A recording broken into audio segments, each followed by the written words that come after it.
रमजान के महीने में क्या ना करें। 1. चांद देखने को लेकर बहस करना। 2. जरूरत से ज्यादा खाना और खाने पीने और मिठाइयों का अत्यधिक सेवन करना। 3. हानिकारक कार्य करना। 4. धोखा देना, झूठ बोलना, चुगली करना, गपशप करना, मानहानि करना, झूठे आरोप लगाना या अफवाहें फैलाना। 5. उपभोग, अपव्यय और अत्यधिक खर्च में वृद्धि। 6. आलस्य और अधिक सोना। 7. गरीबों को भूल जाना। 8. गुस्सा करना, दूसरों का अपमान करना और अपना आपा खो देना। 9. बिना समझे कुरान पढ़ना। झूठ और चुगली से बचें। रोजे का मकसद सिर्फ खाना पीना छोड़ना नहीं है, बल्कि बुरी आदतों से दूर रहना भी है। गुस्से में रिएक्ट न करें। अगर कोई बहस करे तो खुद को शांत रखें। फिजूल खर्ची ना करें। नमाज में लापरवाही ना करें। गलत आदतों से दूरी रखें। भी रमजान क्या है? रमजान वह महीना है जिसमें वैध छूट के बिना सभी सक्षम वयस्कों के लिए उपवास करना अनिवार्य है। सरल शब्दों में कहें तो रमजान में उपवास का अर्थ है इस्लामी कैलेंडर के 9वें महीने के दौरान प्रतिदिन सूर्योदय से सूर्यास्त तक भोजन पेय, धूम्रपान और वैवाहिक संबंधों से पूर्ण रूप से परहेज करना।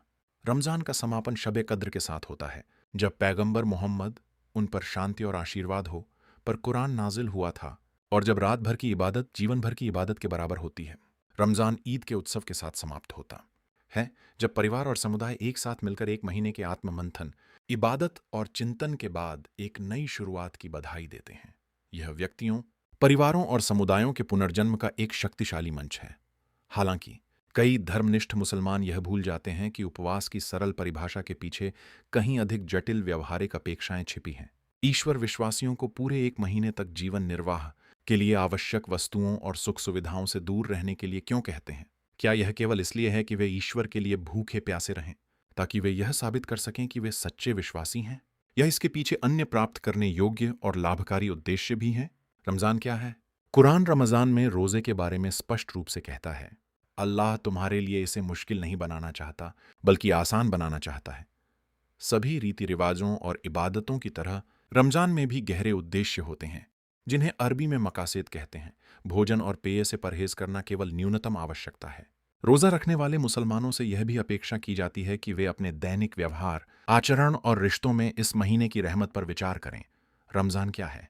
पूरे एक महीने के लिए अपनी दिनचर्या बदलकर उनसे यह अपेक्षा की जाती है कि वे अपने आप में भी बदलाव लाएं, बुरी और हानिकारक आदतों को त्यागें और उन सभी व्यसनों को छोड़ दें जो साल के बाकी 11 महीनों में उनके जीवन में घर कर गए हैं।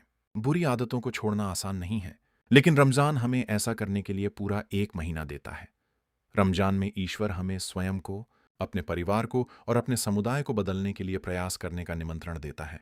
एक सरल सिद्धांत को अपनाकर यदि आप वैध और जीवनदायी चीजों अर्थात भोजन और पानी से परहेज कर सकते हैं, तो क्या आप हानिकारक और अनावश्यक चीजों से परहेज नहीं कर सकते? आरंभिक विश्वासियों ने संभवतः उपवास के गहरे उद्देश्यों को सहज रूप से समझा होगा, क्योंकि उन्होंने अपने धर्म को पूर्ण श्रद्धा से अपनाया था। समय के साथ और अन्य धर्मों की तरह ही इस्लाम और उसके रीति रिवाज एक पूर्ण रूप से अपनाई और समझी गई जीवन शैली के बजाय अधिक सांस्कृतिक प्रथाएं बन गए।